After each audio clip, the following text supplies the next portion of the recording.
Good morning, Lieutenant Colonel. Thanks for coming on the radio. Oh, my pleasure. So, certainly historic overnight. Let's talk about what happened as the president greeted these three detainees at about 2 o'clock this morning. Yeah, the context is very important because, without the North Korean and American summit that's coming up, it would be, good news, but then, people would say, well, what does it all mean? Well, what it all means in the bigger picture is that the North Koreans, for the first time ever, perhaps are willing to sit down and talk about getting rid of their nuclear program, and that's the huge elephant in the room. Yeah. And the president is not raising expectations because the media, the mainstream media, is going to look very closely, and if we don't get anything beyond these three prisoners, they're going to use this as another platform to criticize his efforts. Yeah. But we're at a very pivotal moment right now, and I think everybody can find great satisfaction in what the president has done, even if you oppose his his election. Now, I do have to say, going forward with caution, I think is important because our only move here is, and you're the expert, so I'm just throwing out my opinion, and I'd love your take on it. Our only move is we have to have 100% verification. We want you to completely get rid of your nuclear program, and we're really not willing to give up anything, I don't think. What are your thoughts on it? Well, again, we're here because of President Trump. I mean, it's never happened under any other administration. Right. And his bluster, his style, it worked. I mean, people were criticizing him early on as being, a loose cannon, and you can't say that. And we all agree that the president has hyperbolic language at times, gets ahead of himself at times.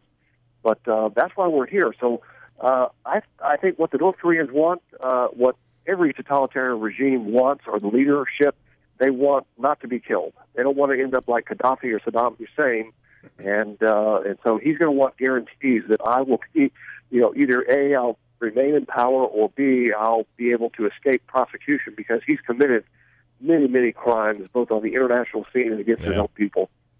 He is I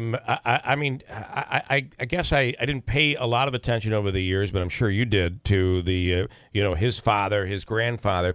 He does seem different. I mean, think about this connection with Dennis Rodman, and he seems to have a love for things that are American. So there seems to be a fixation here with America. Do you agree with that?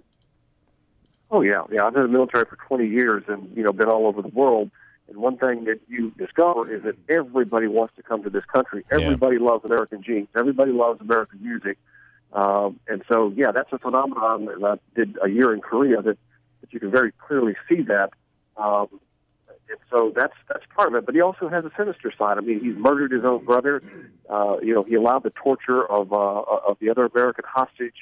So, there's two sides to this individual. Yeah. And so, we're all scratching our heads because this has happened so fast that it's hard to get an assessment of what are they really doing, what's going on behind the scenes. And I think one of these days we'll find out that there's some other issues, and I would say China is something that's a key factor here, that if the Chinese weren't pressuring the North Koreans, this wouldn't happen. And President Trump, of course, has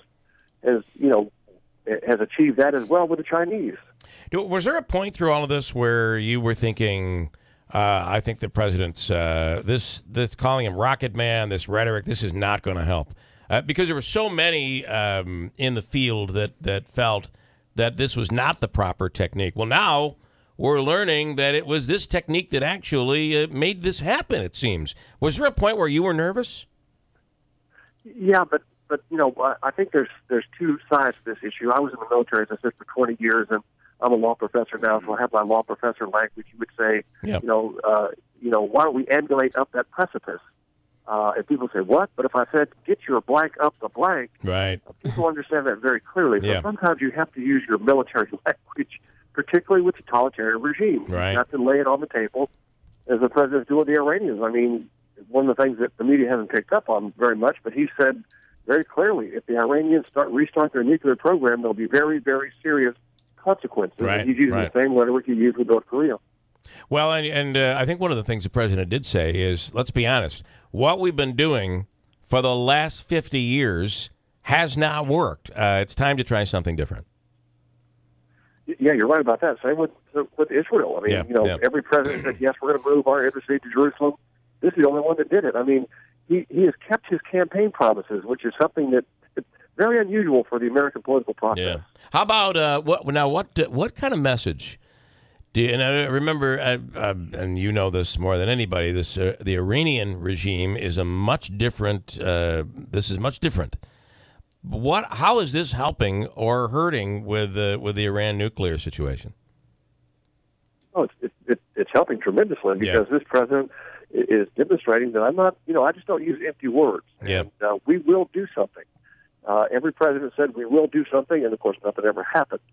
So things are happening under this administration, and those are facts. And facts are sometimes difficult for people that are ideologues. Yeah. I have to say I'm one of those people that has not necessarily been in the president's corner. This one is undeniable. This has worked.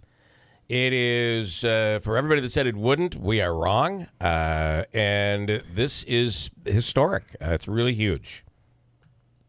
Absolutely. I mean, that was hard for me, Lieutenant Colonel. That was hard for me to say. I know he was speechless. I'm shocked, actually. But you can't. I mean, listen. You got to call it what it is. This is unbelievably huge, and it is. I mean, it's like the Berlin Wall coming down. No one thought would ever happen, and then boom, under Reagan's policies, and of course it happened under President Bush. But it happened, and this is an incredibly historic moment. And those who believe in peace and embrace peace, you can't be against this. Lieutenant Colonel Jeff Addicott, we really appreciate you taking the time this morning. And I know you hear this all the time. It's almost become cliche, but I feel thank you for your service. Yes. And I think it's something that we all should say to you. It's a great country, and all of us that serve in the military or have served. It's a pleasure and a source of pride for us all. All right. Thank you so much for taking the time. We appreciate it. Thank you. All right. Lieutenant Colonel Jeff Addicott. Pretty amazing day here when you really take a look at what is going on.